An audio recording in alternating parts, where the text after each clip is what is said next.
ਵਾਹਿਗੁਰੂ जी का खालसा वाहिगुरू जी की फतेह। TVT4 ਦੇ ਸਾਰੇ ਦਰਸ਼ਕ ਤੇ ਸਰੋਤੇ ਜਿਹੜੇ ਸਾਡੇ ਨਾਲ ਨਾਰਥ ਅਮਰੀਕਾ ਦੇ ਵਿੱਚੋਂ ਬਣੇ ਹੋਏ ਆ ਜਾਂ ਫਿਰ ਫੇਸਬੁੱਕ ਰਾਹੀਂ ਦੁਨੀਆ ਭਰ ਵਿੱਚ ਬੈਠ ਕੇ ਸਾਨੂੰ ਦੇਖ ਜਾਂ ਸੁਣ ਰਹੇ ਆ, ਉਹਨਾਂ ਸਭ ਦਾ ਮੈਂ ਅਮਰਵੀਰ ਸਿੰਘ ਅੱਜ ਇਸ ਪ੍ਰੋਗਰਾਮ ਦੇ ਵਿੱਚ ਤਹਿ ਦਿਲੋਂ ਸਵਾਗਤ ਕਰਦਾ। ਵਿਊਅਰਸ, ਅੱਜ ਜਦੋਂ ਇੱਥੇ ਅਸੀਂ ਗੱਲਬਾਤ ਕਰ ਰਹੇ ਹਾਂ 14 ਅਗਸਤ ਦੀ ਰਾਤ ਹੈਗੀ ਹੈ ਤੇ ਪੰਜਾਬ ਦੇ ਵਿੱਚ 15 ਅਗਸਤ ਦੀ ਸਵੇਰ ਹੋ ਚੁੱਕੀ ਹੈ। ਭਾਰਤ ਦੇ ਵਿੱਚ ਤੇ ਦੁਨੀਆ ਭਰ ਦੇ ਵਿੱਚ ਜਿੱਥੇ ਜਿੱਥੇ ਭਾਰਤ ਦੇ ਮਿਸ਼ਨ ਹੈਗੇ ਆ, ਐਮਬੈਸੀਜ਼ ਮੌਜੂਦ ਨੇ, ਉੱਥੇ ਭਾਰਤ ਦਾ ਆਜ਼ਾਦੀ ਦਿਵਸ ਜਿਹੜਾ ਹੈਗਾ 15 ਅਗਸਤ ਦਾ ਦਿਨ ਉਹ ਜਿਹੜੇ ਜਸ਼ਨ ਨੇ ਉਹ ਮਨਾਏ ਜਾ ਰਹੇ ਨੇ। ਪਰ ਜਦੋਂ ਅਸੀਂ ਪੰਜਾਬ ਦੀ ਗੱਲ ਕਰਦੇ ਹਾਂ ਜਾਂ ਸਿੱਖਾਂ ਦੀ ਗੱਲ ਕਰਦੇ ਹਾਂ, ਜਿੱਥੇ ਇੱਕ ਲੰਬੀ ਦਾਸਤਾਨ ਹੈਗੀ ਹੈ ਸਿੱਖਾਂ ਦੇ ਨਾਲ ਵਧੀਕੀਆਂ ਦੀ, ਜਿਹੜੀ ਕਿ 47 ਤੋਂ ਹੀ ਸ਼ੁਰੂ ਹੋ ਜਾਂਦੀ ਹੈ, ਉਸ ਨੂੰ ਮੁੱਖ ਰੱਖਦਿਆਂ ਹੋਇਆਂ 84 ਦਾ ਘੱਲੂਘਾਰਾ ਵਾਪਰਿਆ ਤੇ ਅੱਜ ਸਿੱਖ ਕੌਮ ਜਿਹੜੀ ਹੈ ਉਹ ਸੰਘਰਸ਼ ਕਰ ਰਹੀ ਹੈ। ਇਹਦੀਆਂ ਵੱਖ-ਵੱਖ ਉਦਾਹਰਨਾਂ ਸਾਡੇ ਵੱਖ-ਵੱਖ ਰੂਪ ਦੇ ਵਿੱਚ ਸਾਨੂੰ ਦੇਖਣ ਨੂੰ ਮਿਲਦੀਆਂ ਨੇ। ਰੀਸੈਂਟਲੀ ਜਦੋਂ ਅਸੀਂ ਦੇਖਦੇ ਹਾਂ 12 ਅਗਸਤ ਨੂੰ ਜਿਹੜੀ ਲੰਡਨ ਐਲਾਨਨਾਮਾ ਲੰਡਨ ਦੇ ਟ੍ਰਫਾਲਗਰ ਸਕੁਆਇਰ ਦੇ ਵਿੱਚ ਸਿੱਖਸ ਫॉर ਜਸਟਿਸ ਵੱਲੋਂ ਆਯੋਜਿਤ ਕੀਤਾ ਗਿਆ ਸੀ, ਉਹ ਇੱਕ ਉਦਾਹਰਣ ਹੈ ਕਿ ਸਿੱਖ ਜਿਹੜੇ ਹੈਗੇ ਆ ਉਹ ਆਜ਼ਾਦੀ ਚਾਹੁੰਦੇ ਆ ਤੇ ਭਾਰਤ ਦਾ ਜਿਹੜਾ 15 ਅਗਸਤ ਦਾ ਜਸ਼ਨ ਹੈਗਾ ਉਹਨੂੰ ਸਿੱਖਾਂ ਨੇ ਨਕਾਰਿਆ। ਸੋ ਇਹ ਜਿਹੜੀ 15 ਅਗਸਤ ਬਨਾਮ ਸਿੱਖ ਸੰਘਰਸ਼ ਦੀ ਗੱਲ ਹੈਗੀ ਹੈ, ਅੱਜ ਅਸੀਂ ਇਹਦੇ ਤੇ ਵਿਚਾਰ ਚਰਚਾ ਕਰਾਂਗੇ। ਇਹਦਾ ਪਿਛੋਕੜ ਕੀ ਹੈਗਾ ਤੇ ਅੱਜ ਦੀ ਜਿਹੜੀ ਸਥਿਤੀ ਬਣੀ ਹੋਈ ਹੈ ਇਹਦੇ ਵਿੱਚ ਆਉਣ ਵਾਲੇ ਸਮੇਂ ਦੀ ਕੀ ਰੂਪਰੇਖਾ ਹੋ ਸਕਦੀ ਹੈ, ਇਸ ਸਭ ਤੇ ਗੱਲਬਾਤ ਕਰਨ ਦੇ ਲਈ ਸਾਡੇ ਨਾਲ ਚੰਡੀਗੜ੍ਹ ਤੋਂ ਸਿੱਖ ਇਤਿਹਾਸਕਾਰ ਡਾਕਟਰ ਗੁਰਦਰਸ਼ਨ ਸਿੰਘ ਢਿੱਲੋਂ ਸਾਡੇ ਨਾਲ ਫੋਨ ਲਾਈਨ ਤੇ ਜੁੜੇ ਹੋਏ ਨੇ। ਆਓ ਉਹਨਾਂ ਨਾਲ ਮਿਲ ਕੇ ਅੱਜ ਦੀ ਵਿਚਾਰ ਚਰਚਾ ਦੀ ਸ਼ੁਰੂਆਤ ਕਰਦੇ ਹਾਂ। ਹਾਂਜੀ ਡਾਕਟਰ ਢਿੱਲੋਂ, ਤੁਹਾਡਾ ਸਵਾਗਤ ਹੈ ਜੀ। ਵਾਹਿਗੁਰੂ ਜੀ ਕਾ ਖਾਲਸਾ ਵਾਹਿਗੁਰੂ ਜੀ ਕੀ ਫਤਿਹ। ਬਹੁਤ ਮਿਹਰਬਾਨੀ ਜੀ, ਮੈਂ ਬੜੇ ਸਤਿਕਾਰ ਨਾਲ ਤੁਹਾਨੂੰ, ਤੁਹਾਡੇ ਸਰੋਤਿਆਂ ਨੂੰ ਸਤਿ ਸ੍ਰੀ ਅਕਾਲ, ਵਾਹਿਗੁਰੂ ਜੀ ਕਾ ਖਾਲਸਾ ਵਾਹਿਗੁਰੂ ਜੀ ਕੀ ਫਤਿਹ ਅਰਜ਼ ਕਰ ਰਿਹਾ ਜੀ। ਡਾਕਟਰ ਢਿੱਲੋਂ, ਸ਼ੁਰੂਆਤ ਇੱਥੋਂ ਹੀ ਕਰੀਏ। ਜਿਹੜੇ ਅੱਜ ਜਿੱਥੇ ਭਾਰਤ ਭਰ ਦੇ ਵਿੱਚ ਜਸ਼ਨ ਮਨਾਏ ਜਾ ਰਹੇ ਨੇ ਆਜ਼ਾਦੀ ਦੇ, ਉੱਥੇ ਇਹ ਜਿਹੜੀ ਆਜ਼ਾਦੀ ਹੈਗੀ ਹੈ ਸਿੱਖਾਂ ਦੇ ਲਈ, ਇਹ ਸਿੱਖ ਕੌਮ ਦੇ ਲਈ, ਸਿੱਖ ਨੁਕਤਾ ਨਿਗਾਹ ਤੋਂ ਕੀ ਮਾਇਨੇ ਰੱਖਦੀ ਹੈ? ਜਿੱਥੇ ਇੱਕ ਪਾਸੇ ਅੱਜ ਰੈਲੀ ਵੀ ਹੋ ਕੇ ਹਟੀ ਹੈ ਲੰਡਨ ਦੇ ਵਿੱਚ, ਉਹਦਾ ਮੈਂ ਜ਼ਿਕਰ ਕੀਤਾ, ਤੇ ਓਵਰਆਲ ਜਿਹੜਾ ਪੰਜਾਬ ਦੇ ਵਿੱਚ ਜਾਂ ਪੂਰੇ ਭਾਰਤ ਦੇ ਵਿੱਚ ਜਿਹੜਾ ਮਾਹੌਲ ਬਣਿਆ ਹੋਇਆ ਸਿੱਖਾਂ ਦੇ ਪ੍ਰਤੀ, ਉਸ ਹਵਾਲੇ ਦੇ ਨਾਲ ਕੀ ਸਮਝਦੇ ਹੋ ਇਸ ਦਿਨ ਦੀ ਸਿੱਖਾਂ ਦੇ ਲਈ ਕੀ ਅਹਿਮੀਅਤ ਹੈ ਜਦੋਂ ਇਹਨੂੰ ਸਿੱਖ ਸੰਘਰਸ਼ ਦੇ ਨਾਲ ਤੁਸੀਂ ਮਿਲਾ ਕੇ ਦੇਖਦੇ ਹੋ? ਦੇਖੋ, 1947 ਤੋਂ ਹੀ ਸਿੱਖਾਂ ਦੀ ਟ੍ਰੈਜੇਡੀ ਸ਼ੁਰੂ ਹੋ ਜਾਂਦੀ ਹੈ। ਇਹ ਟ੍ਰਾਂਸਫਰ ਆਫ ਪਾਵਰ ਹੈ ਜੀ, ਆਜ਼ਾਦੀ ਨਹੀਂ ਹੈ। ਟ੍ਰਾਂਸਫਰ ਪਾਵਰ ਕਰ ਦਿੱਤੀ ਅੰਗਰੇਜ਼ਾਂ ਨੇ, ਜਿਸ ਦਾ ਬਹੁਤਾ ਹਿੱਸਾ ਹਿੰਦੂਆਂ ਨੂੰ ਦੇ ਦਿੱਤਾ, ਛੋਟਾ ਹਿੱਸਾ ਪਾਕਿਸਤਾਨ ਨੂੰ, ਮੁਸਲਮਾਨਾਂ ਨੂੰ ਦੇ ਦਿੱਤਾ ਪਾਕਿਸਤਾਨ ਦੀ ਫਾਰਮ ਦੇ ਵਿੱਚ ਜੀ। ਉਸ ਪਾਰਟੀਸ਼ਨ ਦੇ ਅਧੀਨ 10 ਲੱਖ ਤੋਂ ਵੱਧ ਲੋਕ ਮਾਰੇ ਗਏ, ਬੇਗੁਨਾਹ ਲੋਕ, ਬੱਚੇ, ਔਰਤਾਂ, ਬੁੱਢੇ, ਕਿਸੇ ਨੂੰ ਬਖਸ਼ਿਆ ਨਹੀਂ ਗਿਆ। ਇੱਧਰ ਤਾਂ ਮੁਸਲਮਾਨ ਮਾਰ ਦਿੱਤੇ ਗਏ, ਔਰ ਉਹ ਇੱਧਰ ਦੀ ਜਿਹੜੀ ਸਰਕਾਰ ਸੀ ਉਸ ਵੇਲੇ ਦੀ ਇੰਟਰਮ ਗਵਰਨਮੈਂਟ, ਜਿਸ ਨੂੰ ਅੰਗਰੇਜ਼ਾਂ ਨੇ ਸਾਰੇ ਆਪਣੇ ਅਖਤਿਆਰਾਂ ਦੇ ਕੇ ਵਾਪਸ ਚਲੇ ਗਏ ਸੀ, ਉਹਦੇ ਵਿੱਚ ਪ੍ਰਾਈਮ ਮਿਨਿਸਟਰ ਪੰਡਿਤ ਜਵਾਹਰ ਲਾਲ ਨਹਿਰੂ ਤੇ ਹੋਮ ਮਿਨਿਸਟਰ ਪਟੇਲ ਸੀ ਜੀ। ਤੋਂ ਦੋਨੇ ਜ਼ਿੰਮੇਵਾਰ ਆ ਉਸ ਕਤਲੋਗਾਰਤ ਦੇ। ਔਰ ਦੂਸਰੇ ਪਾਸੇ ਪਾਕਿਸਤਾਨ ਦੇ ਵਿੱਚ ਹਿੰਦੂ ਤੇ ਸਿੱਖ ਮਾਰੇ ਗਏ। ਇੱਥੇ ਖਾਸ ਤੌਰ ਤੇ ਦੱਸਣ ਵਾਲੀ ਗੱਲ ਆ ਕਿ ਸਭ ਤੋਂ ਵੱਧ ਸਿੱਖਾਂ ਦਾ ਨੁਕਸਾਨ ਹੋਇਆ, ਹਿੰਦੂਆਂ ਨਾਲੋਂ ਵੀ ਮੁਸਲਮਾਨਾਂ ਨਾਲੋਂ ਵੀ, ਕਿਉਂਕਿ ਸਿੱਖ ਆਪਣੇ ਪਹਿਰਾਵੇ ਦੇ ਮੁਤਾਬਕ ਪਹਿਚਾਨੇ ਜਾਂਦੇ ਆ, ਈਜ਼ੀਲੀ ਜੀ, ਆਰਾਮ ਨਾਲ ਪਹਿਚਾਨੇ ਜਾਂਦੇ ਸੀ। ਤੋਂ ਉਹਨਾਂ ਦੇ ਵਿੱਚੋਂ ਤਾਂ ਕਿਸੇ ਨੂੰ ਬਖਸ਼ਿਆ ਨਹੀਂ ਗਿਆ। ਜਿਹੜੇ ਸਾਹਮਣੇ ਆਏ ਸਾਰਿਆਂ ਦਾ ਕਤਲੋਗਾਰਤ, ਚਾਹੇ ਉਹ ਬੱਚੇ ਸੀ, ਸਿੱਖ ਬੀਬੀਆਂ ਸੀ, ਸਿੱਖ ਬੁੱਢੇ ਸੀ, ਬੁੱਢੀਆਂ ਸੀ, ਸਾਰੇ ਖਤਮ ਕਰ ਦਿੱਤੇ। ਔਰ ਇੱਥੇ ਮੈਂ ਖਾਸ ਤੌਰ ਤੇ ਦੱਸਣਾ ਚਾਹੁੰਦਾ ਤੁਹਾਡੇ ਸਰੋਤਿਆਂ ਨੂੰ, 40% ਟੋਟਲ ਆਬਾਦੀ ਜਿਹੜੀ ਸਿੱਖਾਂ ਦੀ ਸੀ, ਉਸ ਦਾ 40% ਉੱਜੜ ਕੇ, ਆਪਣਾ ਘਰ-ਬਾਰ ਛੱਡ ਕੇ, ਆਪਣੀਆਂ ਜਾਇਦਾਦਾਂ ਛੱਡ ਕੇ, ਆਪਣੇ ਗੁਰਦੁਆਰੇ ਛੱਡ ਕੇ, ਉਹ ਉਧਰੋਂ ਵੈਸਟ ਪੰਜਾਬ ਚੋਂ ਉੱਜੜ ਕੇ ਆ ਕੇ ਇੱਥੇ ਸੜਕਾਂ ਤੇ ਰੁਲਣ ਲੱਗ ਗਏ ਹਿੰਦੁਸਤਾਨ ਦੇ ਵਿੱਚ। ਬਜਾਏ ਉਹਨਾਂ ਨੂੰ ਕੋਈ ਰਿਲੀਫ ਦੇਣ ਦੇ, ਬਜਾਏ ਉਹਨਾਂ ਨੂੰ ਕੋਈ ਸਹਾਇਤਾ ਦੇਣ ਦੇ, ਉਹ ਮੀਂਹ ਪੈਂਦਿਆਂ ਦੇ ਵਿੱਚ, ਤੁਹਾਨੂੰ ਪਤਾ ਇੱਥੇ ਬਰਸਾਤ ਦਾ ਮੌਸਮ ਹੁੰਦਾ, ਅਗਸਤ ਦਾ ਮਹੀਨਾ ਜਿਹੜਾ ਹੁੰਦਾ, ਔਰ ਧੁੱਪ ਦੇ ਵਿੱਚ, ਗਰਮੀ ਦੇ ਵਿੱਚ ਸੜਕਾਂ ਦੇ ਫੁੱਟਪਾਥਾਂ ਤੇ ਦਰਖਤਾਂ ਦੇ ਹੇਠਾਂ ਰੁਲਦੇ ਫਿਰਦੇ, ਮਤਲਬ ਮੈਂ ਨਜ਼ਰ ਦੇ ਵਿੱਚ ਉਸ ਵੇਲੇ ਮੇਰੀ ਉਮਰ ਛੋਟੀ ਸੀ, ਮੈਂ ਆਪ ਦੇਖੇ ਜੀ। ਤੋ ਇਹ ਐਡਾ ਬੜਾ ਉਜਾੜਾ ਜਿਸ ਨੂੰ ਇਹ ਆਜ਼ਾਦੀ ਕਹਿੰਦੇ, ਐਡਾ ਬੜਾ ਉਜਾੜਾ ਕਿਸੇ ਕੌਮ ਦਾ ਮੈਂ ਸਮਝਦਾ ਦੁਨੀਆ ਦੇ ਇਤਿਹਾਸ ਦੇ ਵਿੱਚ ਕਦੇ ਹੋਇਆ ਨਹੀਂ। ਕਿਸੇ ਕੌਮ ਦਾ 40% ਉੱਜੜ ਜਾਵੇ, ਆਪਣਾ ਘਰ-ਬਾਰ ਛੱਡ ਕੇ ਚਲੇ ਜਾਣ, ਆਪਣਾ ਸਾਰਾ ਕੁਝ ਸਰਮਾਇਆ ਛੱਡ ਕੇ ਚਲੇ ਜਾਣ, ਔਰ ਮਤਲਬ ਗੋਲੀਆਂ ਦੀ, ਤਲਵਾਰਾਂ ਦੀ ਔਰ ਨੇਜ਼ਿਆਂ ਦੀ ਛਾਂ ਦੇ ਹੇਠਾਂ ਦੀ ਨਿਕਲਦੇ ਉਹ ਬਚ ਕੇ ਮਾੜੇ ਮੋਟੇ ਜਿਹੜੇ ਆ ਉੱਧਰ ਆ ਕੇ ਬਸੇ ਨਹੀਂ, ਉਹ ਇੱਧਰ ਆ ਕੇ ਵੀ ਉਜੜਦੇ ਗਏ। ਤੋ ਜਿਹੜੀ ਉਹਨਾਂ ਦੀ ਪ੍ਰਾਪਰਟੀ ਤੇ ਵੀ ਕੱਟ ਲਾਏ, ਉਹ 90% ਤੋਂ ਵੀ ਵੱਧ ਲੱਗ ਗਏ। ਬਜਾਏ ਉਹਨਾਂ ਨੂੰ ਕੰਪਨਸੇਸ਼ਨ ਦੇਣ ਦੇ ਕਿ ਉਹ ਉਜੜ ਕੇ ਆਏ ਆ, ਆਪਣਾ ਘਰ-ਬਾਰ ਛੱਡ ਕੇ ਆਏ ਆ, ਉਹਨਾਂ ਨੂੰ 90% ਤੋਂ ਵੱਧ ਉਹਨਾਂ ਦੇ ਉੱਤੇ ਕੱਟ ਲੱਗਿਆ, ਉਹਨਾਂ ਦੀ ਪ੍ਰਾਪਰਟੀਆਂ ਦੇ ਉੱਤੇ। ਤੋ ਇਸ ਕਿਸਮ ਦੀ ਜਿਹੜੀ ਜਿਹਨੂੰ ਆਜ਼ਾਦੀ ਕਹਿੰਦੇ ਆ, ਉਹ ਤਾਂ ਮਤਲਬ ਬੇਗੁਨਾਹ ਲੋਕਾਂ ਦੇ ਖੂਨ ਦੇ ਉੱਤੇ ਬਸੀ ਵੀ ਇੱਕ ਮੰਜ਼ਿਲ ਹੈ, ਪਾਕਿਸਤਾਨ ਦੇ ਵਿੱਚ ਵੀ ਔਰ ਇੱਥੇ ਹਿੰਦੁਸਤਾਨ ਦੇ ਵਿੱਚ ਵੀ। ਸੋ ਇਸ ਟ੍ਰੈਜਡੀ ਦੇ ਵਿੱਚੋਂ ਸਿੱਖ ਲੰਘੇ ਆ, ਜਿਹੜੀ ਟ੍ਰੈਜਡੀ ਤੁਸੀਂ ਬਿਆਨ ਨਹੀਂ ਕਰ ਸਕਦੇ, ਔਰ ਉਹ ਟ੍ਰੈਜਡੀ ਲਈ ਜ਼ਿੰਮੇਵਾਰ ਆ ਉਸ ਵੇਲੇ ਪਾਕਿਸਤਾਨ ਦੀ ਇੰਟਰਮ ਗਵਰਨਮੈਂਟ, ਉੱਥੇ ਦਾ ਪ੍ਰਾਈਮ ਮਿਨਿਸਟਰ, ਉੱਥੇ ਦਾ ਹੋਮ ਮਿਨਿਸਟਰ। ਇੱਧਰ ਜ਼ਿੰਮੇਵਾਰ ਆ ਪੰਡਿਤ ਜਵਾਹਰ ਲਾਲ ਨਹਿਰੂ ਜਿਹੜਾ ਪ੍ਰਾਈਮ ਮਿਨਿਸਟਰ ਸੀ ਔਰ ਹੋਮ ਮਿਨਿਸਟਰ ਸੀ, ਕਿਉਂਕਿ ਉਹਨਾਂ ਕੋਲ ਸਾਰੇ ਅਖਤਿਆਰਾਤ ਸੀ, ਉਹਨਾਂ ਕੋਲ ਪੁਲਿਸ ਸੀ, ਉਹਨਾਂ ਕੋਲ ਫੌਜ ਸੀ, ਜਿਸ ਦਾ ਇਸਤੇਮਾਲ ਪ੍ਰੋਪਰਲੀ ਕੀਤਾ ਨਹੀਂ ਗਿਆ ਦੋਨੇ ਪਾਸੇ। ਤੋ ਇਹ ਟ੍ਰੈਜਡੀ ਹੈ, ਜਿਹੜੀ ਟ੍ਰੈਜਡੀ ਨੂੰ ਜਿੰਨਾ ਤੁਸੀਂ ਪੜ੍ਹੋਗੇ, ਜਿੰਨਾ ਤੁਸੀਂ ਸਮਝੋਗੇ, ਜਿੰਨਾ ਸੁਣੋਗੇ, ਤੁਹਾਡਾ ਦੁੱਖ ਜਿਹੜਾ ਹੈ ਉਹ ਵੱਧਦਾ ਹੀ ਤੁਰਿਆ ਜਾਏਗਾ ਜੀ। ਤੋ ਸਾਡੇ ਨਾਲ ਤਾਂ ਉਸ ਪ੍ਰੋਸੈਸ ਦੇ ਵਿੱਚ ਵੀ, ਉਸ ਜਿਹੜਾ ਸਾਰਾ ਇਹ ਵਟਵਾਰਾ ਹੋਇਆ, ਉਸ ਦੇ ਵਿੱਚ ਵੀ ਸਾਡੇ ਬੇਗੁਨਾਹ ਲੋਕਾਂ ਦਾ 2.5% ਟੋਟਲ ਆਬਾਦੀ ਦਾ ਜੀ, ਸਿੱਖਾਂ ਦੀ ਟੋਟਲ ਆਬਾਦੀ ਦਾ 2.5% ਉਸ ਕਤਲੋ ਗਾਰਤ ਦੇ ਵਿੱਚ ਮਾਰਿਆ ਗਿਆ। ਔਰ ਜਿਹੜੇ 40% ਸੀ ਉਹਨਾਂ ਤੋਂ 6% ਬਣ ਜਾਂਦੇ ਆ, ਉਹ ਜੇ ਟੋਟਲ ਦਾ 2.5%, ਜਿਹੜੇ ਉਜੜ ਕੇ ਆਏ ਉਹਨਾਂ ਤੋਂ 6% ਬੰਦੇ ਮਾਰੇ ਗਏ। ਕਿੰਨੀ ਟ੍ਰੈਜਡੀ ਆ, ਕਿੰਨਾ ਦੁਖਾਂਤ ਆ, ਔਰ ਕਿੰਨਾ ਮਤਲਬ ਸਿੱਖਾਂ ਨੇ ਸਫ਼ਰ ਕੀਤਾ, ਇਸ ਦੀ ਤੁਸੀਂ ਮਿਸਾਲ ਦੁਨੀਆ ਦੇ ਇਤਿਹਾਸ ਦੇ ਵਿੱਚ ਮੇਰਾ ਖਿਆਲ ਘੱਟ ਹੀ ਦੇਖੋਗੇ। ਐਡਾ ਬੜਾ ਉਜਾੜਾ ਮੈਂ ਕਦੇ ਇਤਿਹਾਸ ਦੇ ਵਿੱਚ ਪੜ੍ਹਿਆ ਨਹੀਂ। ਤੋ ਜਦੋਂ ਹਿੰਦੁਸਤਾਨ ਦੇ ਵਿੱਚ ਆਏ, ਉਹਨਾਂ ਨੂੰ ਆਜ਼ਾਦੀ ਦਾ ਅਹਿਸਾਸ ਤਾਂ ਕਰਾਇਆ ਗਿਆ, ਪਰ ਆਜ਼ਾਦੀ ਮਿਲੀ ਨਹੀਂ। ਆਜ਼ਾਦੀ ਨਹੀਂ ਮਿਲੀ, ਦੁੱਖ ਹੀ ਮਿਲੇ, ਤਕਲੀਫਾਂ ਹੀ ਮਿਲੀਆਂ, ਡਿਸਕ੍ਰਿਮੀਨੇਸ਼ਨ ਹੀ ਹੋਈ, ਧੱਕੇ ਹੋਏ, ਜੋਰਾ ਜਰਬੀ ਹੋਈ, ਖੂਨ ਖਰਾਬਾ ਉਹਨਾਂ ਦਾ ਹੁਣ ਤੱਕ ਜਾਰੀ ਹੈ ਜੀ। ਸਿੱਖਾਂ ਨੂੰ ਆਜ਼ਾਦੀ ਦਾ ਕੋਈ ਅਹਿਸਾਸ ਨਹੀਂ ਮਿਲਿਆ, ਕੋਈ ਉਹਨਾਂ ਨੂੰ ਉਸ ਦਾ ਆਨੰਦ ਨਹੀਂ ਮਿਲਿਆ। ਪਰ ਆਜ਼ਾਦੀ ਤੋਂ ਜਿਹੜੀ 100 ਕਾਲ ਆਜ਼ਾਦੀ ਹੈ, ਮੈਂ ਆਜ਼ਾਦੀ ਨਹੀਂ ਉਹਨੂੰ ਮੰਨਦਾ, 100 ਕਾਲ ਜਿਹੜੀ ਆਜ਼ਾਦੀ ਆ ਉਸ ਦਾ ਦੁੱਖ ਹੀ ਭੋਗਦੇ ਆ ਰਹੇ ਆ, ਔਰ ਅੱਜ ਤੱਕ ਉਹ ਕੁਰਲਾਉਂਦੇ ਆ, ਉਹ ਤੜਫਦੇ ਆ, ਉਹ ਸਫ਼ਰ ਕਰਦੇ ਆ, ਔਰ ਉਹਨਾਂ ਦੇ ਉੱਤੇ ਬਹੁਤ ਕਿਸਮ ਦਾ ਜ਼ੁਲਮੋ ਸਿਤਮ ਤੇ ਡਿਸਕ੍ਰਿਮੀਨੇਸ਼ਨ ਹੁੰਦਾ ਆ ਰਿਹਾ ਹੈ। 1984 ਦੇ ਵਿੱਚ ਜਿਹੜਾ ਦਰਬਾਰ ਸਾਹਿਬ ਤੇ ਘੱਲੂਘਾਰਾ ਹੋਇਆ, ਉਸ ਦੀ ਦਾਸਤਾਨ ਜੇ ਤੁਸੀਂ ਸੁਣੋ ਤਾਂ ਉਹ ਸੁਣੀ ਨਹੀਂ ਜਾਂਦੀ। ਕਿਸ ਤਰੀਕੇ ਨਾਲ ਬੇਗੁਨਾਹ ਲੋਕਾਂ ਦਾ ਕਤਲੋਗਾਰਤ ਦਰਬਾਰ ਸਾਹਿਬ ਦੇ ਵਿੱਚ, ਜਿਸ ਦੇ ਬਾਨੀ ਗੁਰੂ ਅਰਜਨ ਦੇਵ ਮਹਾਰਾਜ ਦਾ ਉਸ ਦਿਨ ਸ਼ਹਾਦਤ ਦਾ ਦਿਹਾੜਾ ਸੀ, ਔਰ ਲੋਕ ਉੱਥੇ ਆਪਣੇ ਸ਼ਰਧਾ ਦੇ ਫੁੱਲ ਪਾਉਣ ਲਈ ਆਏ ਸੀ, ਤਾਂ ਉਹਨਾਂ ਨੂੰ ਉੱਥੇ ਮਾਰ ਮਟਾਇਆ ਗਿਆ।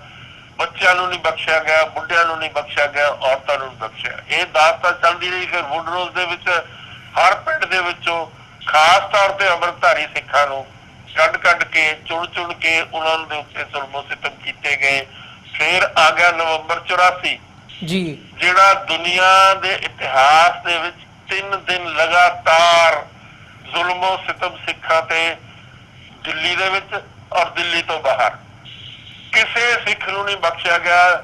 ਜਿਸ ਦੇ ਸਿਰ ਦੇ ਉੱਤੇ ਪੱਗ ਸੀ, ਜਿਸ ਦੇ ਉੱਤੇ ਦਾੜੀ ਸੀ, ਜਿਸ ਦੀ ਪਹਿਚਾਣ ਬਤੌਰ ਸਿੱਖ ਸੀ, ਉਸ ਦੇ ਉੱਤੇ ਜ਼ੁਲਮੋ ਸਿਤਮ ਹੋਇਆ, ਉਸ ਦਾ ਖੂਨ ਖਰਾਬਾ ਹੋਇਆ, ਟੱਬਰਾਂ ਦੇ ਟੱਬਰ ਖਤਮ ਕਰ ਦਿੱਤੇ ਗਏ ਜੀ। ਔਰ ਨਰਸਿਮਹਾ ਰਾਓ ਜਿਹੜਾ ਉਸ ਵੇਲੇ ਦਾ ਹੋਮ ਮਿਨਿਸਟਰ ਸੀ, ਉਹਨੇ ਫੌਜ ਨੂੰ ਕਾਲ ਕਰਕੇ 3 ਦਿਨ ਫੌਜ ਖੜੀ ਰਹੀ, ਉਹਨੂੰ ਹੁਕਮ ਨਹੀਂ ਦਿੱਤਾ ਵੀ ਜਾ ਕੇ ਤੁਸੀਂ ਇਸ ਕਤਲੋਗਾਰਤ ਨੂੰ ਖਤਮ ਕਰ ਦਿਓ। जब तक उन्होंने खून दे प्यासिया लोगों की हवस नहीं मिटी उन्नी देर सारा दिल्ली दे विच, दिल्ली शहर दे विच और दिल्ली तो बाहर बसां दे विच, ट्रेनां दे विच किसे नूं नहीं ईवन वर्दी ਜਿਹੜੇ ਵਰਦੀ ਪਾਏ ਹੋਏ ਸਿੱਖ ਫੌਜੀ ਜਾਂ ਪੁਲਿਸ ਵਾਲੇ ਇੱਧਰ ਉੱਧਰ ਜਾ ਰਹੇ ਸੀ ਬੱਸਾਂ ਦੇ ਵਿੱਚ ਜਾਂ ਟ੍ਰੇਨਾਂ ਦੇ ਵਿੱਚ, ਉਹਨਾਂ ਨੂੰ ਵੀ ਨਹੀਂ ਬਖਸ਼ਿਆ ਗਿਆ। ਟਰੱਕਾਂ ਦੇ ਉੱਤੇ ਤੁਹਾਨੂੰ ਪਤਾ ਹਜ਼ਾਰਾਂ ਜਿਹੜਾ ਸਿੱਖਾਂ ਦਾ ਵਿਚਾਰੇ ਟਰੱਕ ਡਰਾਈਵ ਕਰਦੇ ਆ, ਟਰਾਂਸਪੋਰਟ ਦੇ ਉਹਨਾਂ ਦੇ ਬਿਜ਼ਨਸ ਆ, ਉਹਨਾਂ ਨੂੰ ਨਹੀਂ ਬਖਸ਼ਿਆ, ਕਿਸੇ ਨੂੰ ਨਹੀਂ ਹਿੰਦੁਸਤਾਨ ਚੋਂ ਬਖਸ਼ਿਆ ਗਿਆ ਜਿਹੜਾ ਸਿੱਖ ਸੀ ਜੀ। ਤੋਂ ਇਸ ਕਿਸਮ ਦੇ ਜਿਹੜੀ ਦੁਖਾਂਤ ਦੀ ਦਾਸਤਾ ਹੈ ਉਹ ਸਿੱਖਾਂ ਦੇ ਮਨਾਂ ਦੇ ਵਿੱਚ, ਸਿੱਖਾਂ ਦੀ ਮਾਨਸਿਕਤਾ ਦੇ ਵਿੱਚ ਭਰੀ ਪਈ ਹੈ।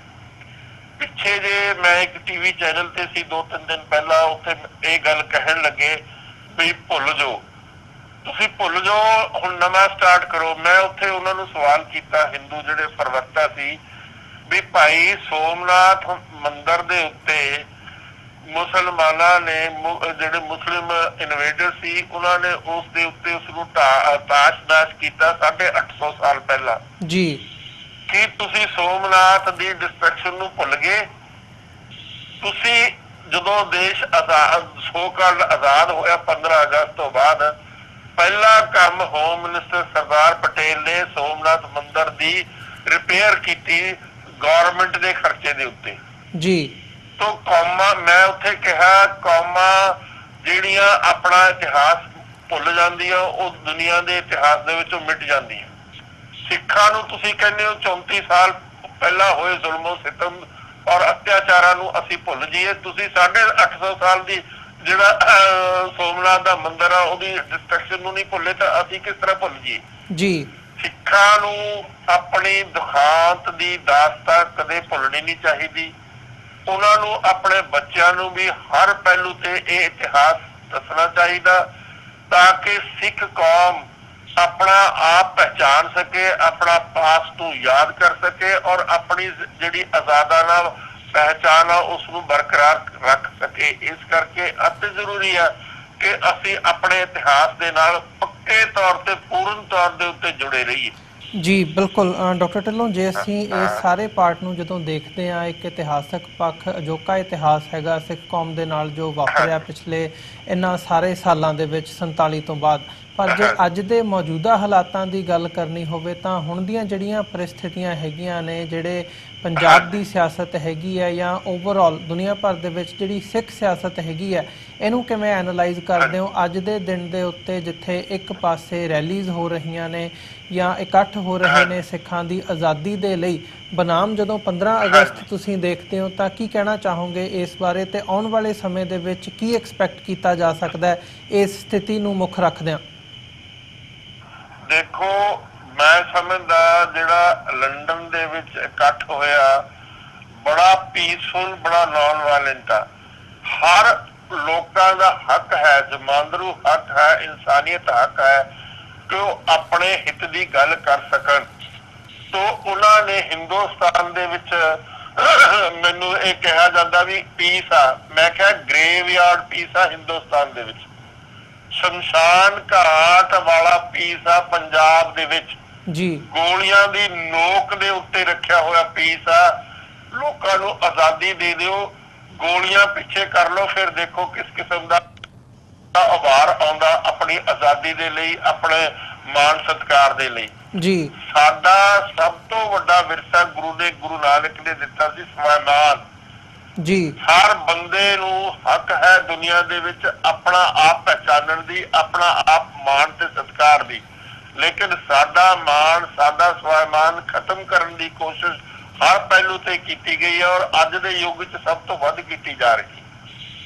ਕਈ ਭੁੱਲਣ ਭੁਲੇਖੇ ਵਾਲੇ ਸਿੱਖ ਵੀ ਜਿਹੜੇ ਆ ਉਹ ਗੁੰਮਰਾਹ ਹੋ ਰਹੇ ਆ, ਲੇਕਿਨ ਬੜੀ ਖੁਸ਼ੀ ਦੀ ਗੱਲ ਹੈ ਕਿ ਬਾਹਰ ਬੈਠੇ ਹੋਏ ਸਿੱਖ ਸੁਚੇਤ ਹੈ, ਉਹ ਫਿਕਰਮੰਦ ਹੈ ਕਿ ਭਾਰਤ ਦੇ ਵਿੱਚ ਰਹਿ ਰਹੇ ਸਿੱਖਾਂ ਦੇ ਨਾਲ ਜੋ ਕੁਛ ਦੁਰਦਿਸ਼ਾ ਹੋ ਰਹੀ ਆ ਉਸ ਬਾਰੇ ਉਸ ਦੀ ਆਵਾਜ਼ ਉਹ ਬਾਹਰਲੇ ਮੁਲਕਾਂ ਦੇ ਵਿੱਚ, ਆਜ਼ਾਦ ਮੁਲਕਾਂ ਦੇ ਵਿੱਚ ਉਹਨਾਂ ਦੇ ਕਾਨੂੰਨ ਦੇ ਮੁਤਾਬਕ ਉਹ ਉਹਨਾਂ ਦੀ ਆਵਾਜ਼ ਦੁਨੀਆ ਦੇ ਤੱਕ ਪਹੁੰਚਾਉਂਦੇ ਆ ਜੀ। 2020 ਦਾ ਜਿਹੜਾ ਇਕੱਠ ਹੈ ਉਹ ਇਸੇ ਸੰਦਰਭ ਦੇ ਵਿੱਚ ਬਹੁਤ ਹੀ ਅਹਿਮੀਅਤ ਰੱਖਦਾ ਔਰ ਮੈਂ ਆਪਣੇ ਵੱਲੋਂ 2020 ਦੇ ਜਿਹੜੇ ਕਾਰਨਕੁਨ ਆ ਉਹਨਾਂ ਨੂੰ ਮੁਬਾਰਕਬਾਦ ਦਿੰਦਾ ਕਿ ਉਹਨਾਂ ਨੇ ਪੰਜਾਬ ਦੇ ਦੁਖਾਨ ਦੀ, ਖਾਸ ਤੌਰ ਤੇ ਸਿੱਖਾਂ ਦੇ ਦੁਖਾਨ ਦੀ ਗੱਲ ਨੂੰ ਉੱਥੇ ਬੁਲੰਦ ਕੀਤਾ ਦੁਨੀਆ ਦੇ ਸਾਹਮਣੇ, ਕਿਉਂਕਿ ਲੰਡਨ ਦੁਨੀਆ ਦੇ ਉਹਨਾਂ ਸ਼ਹਿਰਾਂ ਦੇ ਵਿੱਚੋਂ ਹੈ ਜਿੱਥੇ ਸਾਰੀ ਦੁਨੀਆ ਦੀ ਜਿਹੜੀ ਮੀਡੀਆ ਉੱਥੇ ਹੁੰਦਾ ਹੈ ਔਰ ਉਹਨਾਂ ਦੀ ਆਵਾਜ਼ ਜਿਹੜੀ ਹੈ ਉਹ ਸਾਰੀ ਦੁਨੀਆ ਦੇ ਵਿੱਚ ਪਹੁੰਚਦੀ ਜੀ।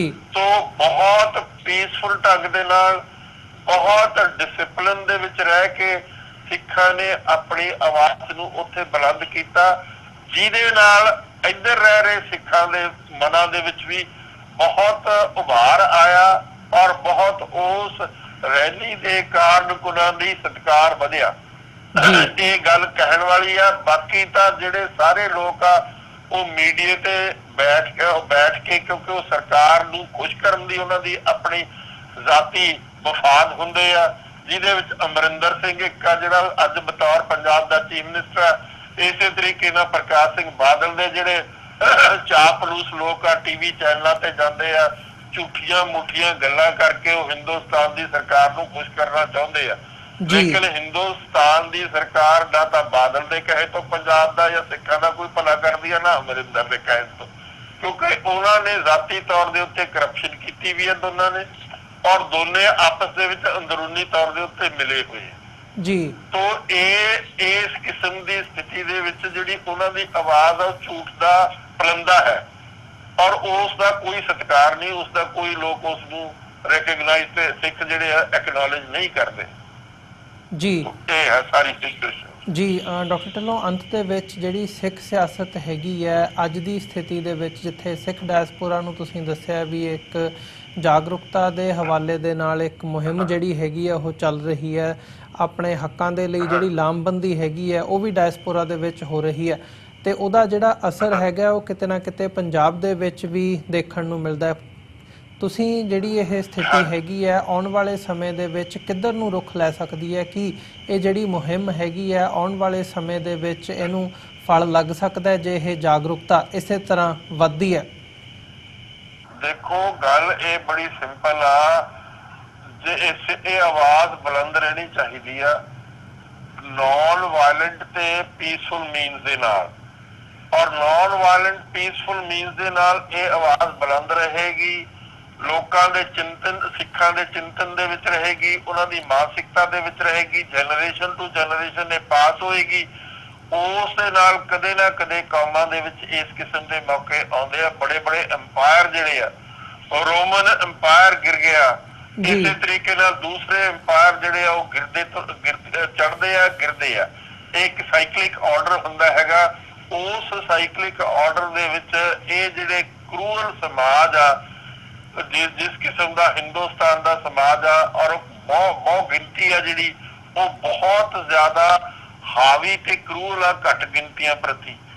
ਤੋ ਇਸ ਕਰਕੇ ਇਸ ਕਿਸਮ ਦੇ ਜ਼ੁਲਮੋ ਸਿਤਮ ਦੇ ਜਿਹੜੇ ਅੰਪਾਇਰ ਹੁੰਦੇ ਆ ਉਹ ਕਦੇ ਨਾ ਕਦੇ ਜ਼ਰੂਰ ਗਿਰ ਜਾਂਦੇ ਆ। ਮੌਕਾ ਆਏਗਾ ਜੇ ਸਿੱਖਾਂ ਦੇ ਚਿੰਤਨ ਦੇ ਵਿੱਚ ਆਪਣੀ ਕੌਮ ਲਈ ਸੁਹਿਰਦਤਾ ਹੋਏਗੀ ਤਾਂ ਉਹ ਆਪਣਾ ਰਾਜ ਕਿਸੇ ਵੇਲੇ ਬਣਾ ਲੈਣਗੇ। ਔਰ ਸਿੱਖਾਂ ਨੇ ਰਾਜ ਬਣਾਇਆ, 60 ਸਾਲ ਇਸ ਦੁਨੀਆ ਦੇ ਖਿੱਤੇ ਤੇ ਰਾਜ ਕੀਤਾ, ਕਿਸੇ ਨਾਲ ਧੱਕਾ ਨਹੀਂ ਕੀਤਾ, ਕਿਸੇ ਨਾਲ ਜ਼ੁਲਮ ਨਹੀਂ ਕੀਤਾ, ਕਿਸੇ ਨੂੰ ਮਜਬੂਰ ਨਹੀਂ ਕੀਤਾ ਤਲਵਾਰ ਦੀ ਨੋਕ ਦੇ ਉੱਤੇ ਕਿ ਉਹ ਆਪਣਾ ਧਰਮ ਛੱਡ ਕੇ ਸਿੱਖ ਬਣ ਜਾਵੇ ਜੀ। ਸੋ ਇਹ ਐਡੀਆਂ ਉੱਚੀਆਂ ਕਦਰਾਂ ਕੀਮਤਾਂ ਵਾਲਾ ਸਿੱਖ ਰਾਜ ਦਾ ਸੰਕਲਪ ਹੈ ਜਿਹੜਾ ਮੈਂ ਸਮਝਦਾ ਦੁਨੀਆ ਦੇ ਵਿੱਚ ਕਿਸੇ ਹੋਰ ਰਾਜ ਦੇ ਕੋਲ ਨਹੀਂ ਹੈ, ਨਾ ਹਿੰਦੂਆਂ ਦੇ ਕੋਲ ਆ, ਨਾ ਈਸਾਈਆਂ ਦੇ ਕੋਲ ਆ, ਨਾ ਮੁਸਲਮਾਨਾਂ ਦੇ ਕੋਲ ਆ, ਨਾ ਕਿਸੇ ਹੋਰ ਦੇ ਕੋਲ ਆ ਜੀ। ਤੋ ਇਸ ਰਾਜ ਦੀਆਂ ਕਦਰਾਂ ਕੀਮਤਾਂ ਇਸ ਦੁਨੀਆ ਦੇ ਉੱਤੇ ਹੋਣੀਆਂ ਚਾਹੀਦੀਆਂ ਹਨ, ਔਰ ਉਹੀ ਰਾਜ ਹੈ ਜਿਹੜਾ ਸਾਰੀ ਦੁਨੀਆ ਨੂੰ, ਮਾਨਵਤਾ ਨੂੰ ਰਾਹਤ ਦੇ ਸਕਦਾ। ਹੋਰ ਕੋਈ ਨਹੀਂ ਦੇ ਸਕਦਾ। 60 ਸਾਲ ਸਿੱਖਾਂ ਨੇ ਰਾਜ ਕਰਕੇ ਦੁਨੀਆ ਨੂੰ ਦਿਖਾਇਆ ਇਸ ਦਾ ਨਕਸ਼ਾ। ਉਹੀ ਰਾਜ ਹੋਣਾ ਚਾਹੀਦਾ। ਬਾਕੀ ਰਾਜ ਜਿਹੜੇ ਆ ਉਹਨਾਂ ਦੇ ਤਜਰਬੇ ਲੋਕਾਂ ਦੇ ਲਈ ਬੜੇ ਹੀ ਕੁਰਖਤ ਤਜਰਬੇ ਆ, ਬੜੇ ਜ਼ੁਲਮੋ ਸਿਤਮ ਵਾਲੇ ਤਜਰਬੇ ਆ, ਔਰ ਜਿਹੜੇ ਲੋਕਾਂ ਨੇ ਦੇਖ ਲਏ ਔਰ ਲੋਕ ਦੇਖ ਰਹੇ ਆ ਅੱਜ ਵੀ ਹਿੰਦੁਸਤਾਨ ਦੇ ਵਿੱਚ ਜੀ। ਡਾਕਟਰ ਢਿੱਲੋਂ, ਜਿਹੜੀ ਇਸ ਵਕਤ ਮੋਦੀ ਸਰਕਾਰ ਦੀਆਂ ਨੀਤੀਆਂ ਹੈਗੀਆਂ ਨੇ ਖਾਸ ਤੌਰ ਤੇ ਘੱਟ ਗਿਣਤੀਆਂ ਦੇ ਪ੍ਰਤੀ, ਉਹ ਸਿੱਖਾਂ ਦੇ ਪ੍ਰਤੀ ਹੋਣ, ਮੁਸਲਮਾਨਾਂ ਦੇ ਪ੍ਰਤੀ, ਦਲਿਤਾਂ ਦੇ ਪ੍ਰਤੀ, ਈਸਾਈਆਂ ਦੇ ਪ੍ਰਤੀ, ਸਾਰਿਆਂ ਦਾ ਖਾਸ ਤੌਰ ਤੇ ਦਲਿਤਾਂ ਦੇ ਪ੍ਰਤੀ ਜਦੋਂ ਅਸੀਂ ਦੇਖਦੇ ਹਾਂ ਤਾਂ ਇਹ ਜਿਹੜੀਆਂ ਨੀਤੀਆਂ ਨੇ ਸਾਰੀਆਂ ਘੱਟ ਗਿਣਤੀਆਂ ਦੇ ਪ੍ਰਤੀ ਅੱਜ ਜਦੋਂ 15 ਅਗਸਤ ਦਾ ਦਿਨ ਇੱਕ ਜਸ਼ਨ ਮਨਾਏ ਜਾ ਰਹੇ ਆ ਭਾਰਤ ਦੀ ਆਜ਼ਾਦੀ ਦੇ ਤੇ ਜਿਹੜੀ ਬਹੁਤਾਤ ਹੈਗੀ ਹੈ ਭਾਰਤ ਦੇ ਵਿੱਚ, ਉਹਦੇ ਲਈ ਅੱਜ ਦਾ ਜਿਹੜਾ ਦਿਨ ਹੈਗਾ ਉਹ ਕੀ ਮਾਇਨੇ ਰੱਖਦਾ ਹੈ ਇਹਨਾਂ ਹਾਲਾਤਾਂ ਦੇ ਵਿੱਚ? ਹੈਲੋ ਜੀ doctor Dhillon. Hello hello hello ਜੀ ਡਾਕਟਰ ਢਿੱਲੋਂ, ਆਵਾਜ਼ ਆ ਰਹੀ ਹੈ? ਹੈਲੋ ਜੀ ਹੈਲੋ ਜੀ ਡਾਕਟਰ ਢਿੱਲੋਂ, ਹੁਣ ਆ ਰਹੀ ਹੈ ਆਵਾਜ਼? ਜੀ ਹੈਲੋ ਜੀ ਡਾਕਟਰ ਢਿੱਲੋਂ।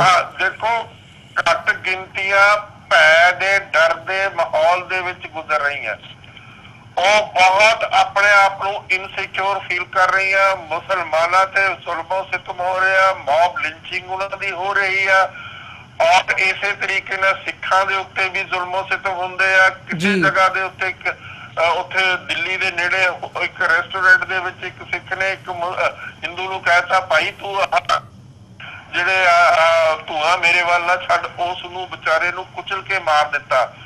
ਤੋ ਇਸ ਕਿਸਮ ਦੀਆਂ ਜਿਹੜੀਆਂ ਇਵੈਂਟਸ ਹੋ ਰਹੀਆਂ ਹਿੰਦੁਸਤਾਨ ਦੇ ਵਿੱਚ, ਉਹ ਇੱਕ ਸੰਕੇਤ ਦੇ ਰਹੀਆਂ ਕਿ ਇੱਥੇ ਘੱਟ ਗਿਣਤੀਆਂ ਦਲਿਤ ਭਾਈਚਾਰਾ ਸੁਰੱਖਿਅਤ ਨਹੀਂ ਹੈ।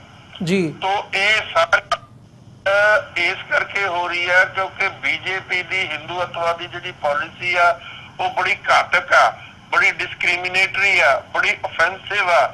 ਔਰ ਹੁਣੇ ਕੱਲ ਹੀ ਇੱਕ ਜਗ੍ਹਾ ਹਿੰਦੂ ਫੜੇ ਗਏ ਆ ਮਹਾਰਾਸ਼ਟਰ ਦੇ ਵਿੱਚ, ਜਿਨ੍ਹਾਂ ਦੇ ਘਰਾਂ ਦੇ ਵਿੱਚ ਹਥਿਆਰ ਬਣਾਉਣ ਦੀਆਂ ਫੈਕਟਰੀਆਂ ਔਰ ਬੰਬ ਔਰ ਹੋਰ ਡੈਟੋਨੇਟਰ ਔਰ ਕਿੰਨੀ ਕਿਸਮ ਦੇ ਰਿਵਾਲਵਰ, ਪਿਸਤੌਲ, ਹੋਰ ਚੀਜ਼ਾਂ, ਬੜਾ ਵੱਡਾ। ਔਰ ਉਹਨਾਂ ਨੂੰ ਟੈਰਰਿਸਟ ਨਹੀਂ ਕਹਿੰਦੇ। ਸਿੱਖ ਜੇ ਮਾੜੀ ਜੀ ਗੱਲ ਵੀ ਕਰਦੇ, ਸਿੱਖ ਟੈਰਰਿਸਟ ਆ। ਜਿਹੜਾ ਹਿੰਦੂ ਆ ਐਕਟਿਵਿਸਟ ਆ। ਇਸ ਕਿਸਮ ਦੇ ਲਫ਼ਜ਼ ਬਣਾਏ ਗਏ ਆ ਤਾਂ ਕਿ ਸਿੱਖਾਂ, ਮੁਸਲਮਾਨਾਂ ਤੇ ਹੋਰ ਘੱਟ ਗਿਣਤੀਆਂ ਨੂੰ ਬਦਨਾਮ ਕੀਤਾ ਜਾਵੇ, ਉਹਨਾਂ ਤੇ ਇਲਜ਼ਾਮ ਤਰਾਸ਼ੀ, ਝੂਠੀ ਇਲਜ਼ਾਮ ਤਰਾਸ਼ੀ ਕੀਤੀ ਜਾਵੇ, ਔਰ ਹਿੰਦੂਆਂ ਨੂੰ ਇਹ ਕਹਿ ਕੇ ਜੀ ਬਜਰੰਗ ਦਲ ਦੇ ਐਕਟਿਵਿਸਟ ਆ, ਹਿੰਦੂ ਐਕਟਿਵਿਸਟ ਆ। ਇਸ ਕਿਸਮ ਦੇ ਲਫ਼ਜ਼ ਜਿਹੜੇ ਆ ਉਹ ਹਿੰਦੂਆਂ ਨਾਲ ਜੋੜ ਦਿਓ ਔਰ ਸਿੱਖਾਂ, ਮੁਸਲਮਾਨਾਂ ਨੂੰ ਟੈਰਰਿਸਟ, ਮਿਲੀਟੈਂਟ, ਰੈਡੀਕਲ ਕਹਿ ਕੇ ਹੀ ਤੁਸੀਂ ਉਹਨਾਂ ਬਾਰੇ ਗੱਲ ਕਰੋ, ਚਾਹੇ ਕੋਈ ਪ੍ਰੈਸ ਵਾਲਾ ਹੈ, ਲਿਖਣ ਵਾਲਾ ਹੈ, ਪ੍ਰਿੰਟ ਮੀਡੀਆ ਹੈ, ਚਾਹੇ ਕੋਈ ਇਲੈਕਟ੍ਰੋਨਿਕ ਮੀਡੀਆ ਹੈ। ਜੀ ਸੋ ਡਾਕਟਰ ਢਿੱਲੋਂ, ਤੁਹਾਡਾ ਬਹੁਤ-ਬਹੁਤ ਧੰਨਵਾਦ। ਤੁਸੀਂ ਆਪਣਾ ਸਮਾਂ ਕੱਢਿਆ ਤੇ ਸਾਡੇ ਨਾਲ ਇਹ ਸਾਰੇ ਇਸ਼ੂ ਦੇ ਉੱਪਰ ਵਿਚਾਰਾਂ ਦੀ ਸਾਂਝ ਪਾਈ ਹੈ। ਸਮਾਂ ਇਜਾਜ਼ਤ ਨਹੀਂ ਦਿੰਦਾ ਗੱਲਬਾਤ ਨੂੰ ਅੱਗੇ ਤੋਰਨ ਦੀ। ਸੋ ਅੱਜ ਦੇ ਸ਼ੋਅ ਦੇ ਵਿੱਚ ਇੱਥੇ ਇਜਾਜ਼ਤ ਚਾਹਾਂਗੇ ਜੀ। ਬਹੁਤ-ਬਹੁਤ ਧੰਨਵਾਦ ਤੁਹਾਡਾ। ਵਾਹਿਗੁਰੂ ਜੀ ਕਾ ਖਾਲਸਾ, ਵਾਹਿਗੁਰੂ ਜੀ ਕੀ ਫਤਿਹ ਜੀ। ਵਾਹਿਗੁਰੂ ਜੀ ਕਾ ਖਾਲਸਾ, ਵਾਹਿਗੁਰੂ ਜੀ ਕੀ ਫਤਿਹ ਜੀ। ਵਿਊਅਰਸ, ਉਮੀਦ ਕਰਦੇ ਹਾਂ ਕਿ ਜਿਹੜੀ ਅੱਜ ਦੀ ਸਾਡੀ ਗੱਲਬਾਤ ਸੀ ਚੰਡੀਗੜ੍ਹ ਤੋਂ ਸਿੱਖ ਇਤਿਹਾਸਕਾਰ ਡਾਕਟਰ ਗੁਰਦਰਸ਼ਨ ਸਿੰਘ ਢਿੱਲੋਂ ਹੋਰਾਂ ਦੇ ਨਾਲ, ਉਹ ਤੁਹਾਨੂੰ ਜ਼ਰੂਰ ਪਸੰਦ ਆਈ ਹੋਵੇਗੀ। ਜਾਂਦੇ ਜਾਂਦੇ ਤੁਹਾਡੇ ਚਰਨਾਂ ਦੇ ਵਿੱਚ ਬੇਨਤੀ ਕਰਦੇ ਹਾਂ, TV84 ਨੂੰ ਅੱਗੇ ਵਧਾਉਣ ਦੇ ਲਈ ਸਾਨੂੰ ਤੁਹਾਡੀ ਸਹਾਇਤਾ ਦੀ ਲੋੜ ਹੈ। TV84 ਨੂੰ ਡੋਨੇਟ ਕਰਨ ਦੇ ਲਈ ਤੁਸੀਂ ਸਾਡੀ ਵੈਬਸਾਈਟ www.tv84.tv ਤੇ ਜਾ ਕੇ ਸਾਨੂੰ ਡੋਨੇਟ ਕਰ ਸਕਦੇ ਹੋ ਤੇ ਮੰਥਲੀ ਡੋਨੇਸ਼ਨਸ ਦੇ ਲਈ ਪਲੈਜ ਕਰ ਸਕਦੇ ਹੋ। ਜੇ ਚੈੱਕ ਰਾਹੀਂ ਡੋਨੇਸ਼ਨਸ ਭੇਜਣੀਆਂ ਚਾਹੁੰਦੇ ਹੋ ਤਾਂ TV84 ਦੇ ਨਾਮ ਦਾ ਚੈੱਕ ਬਣਾ ਕੇ ਤੁਸੀਂ ਸਾਨੂੰ ਸਾਡੇ ਐਡਰੈਸ ਤੇ ਮੇਲ ਕਰ ਸਕਦੇ ਹੋ। 3601 37th ਐਵੇਨਿਊ, ਲੌਂਗ ਆਈਲੈਂਡ ਸਿਟੀ, ਨਿਊਯਾਰਕ 11101। ਵੈਬਸਾਈਟ ਇੱਕ ਵਾਰ ਫਿਰ ਰਿਪੀਟ ਕਰਦੇ ਹਾਂ www.tv84.tv। ਇਸੇ ਦੇ ਨਾਲ ਵਿਊਅਰਸ, ਅਸੀਂ ਅੱਜ ਦੇ ਪ੍ਰੋਗਰਾਮ ਦੇ ਵਿੱਚ ਤੁਹਾਡੇ ਕੋਲੋਂ ਇੱਥੇ ਹੀ ਇਜਾਜ਼ਤ ਚਾਹਾਂਗੇ। ਕੱਲ੍ਹ ਨੂੰ ਦੁਬਾਰਾ ਤੁਹਾਡੇ ਨਾਲ ਫਿਰ ਮੁਲਾਕਾਤ ਹੋਵੇਗੀ। ਤਦ ਤੱਕ ਲਈ ਇਜਾਜ਼ਤ ਦਿਓ ਜੀ। ਵਾਹਿਗੁਰੂ ਜੀ ਕਾ ਖਾਲਸਾ, ਵਾਹਿਗੁਰੂ ਜੀ ਕੀ ਫਤਿਹ।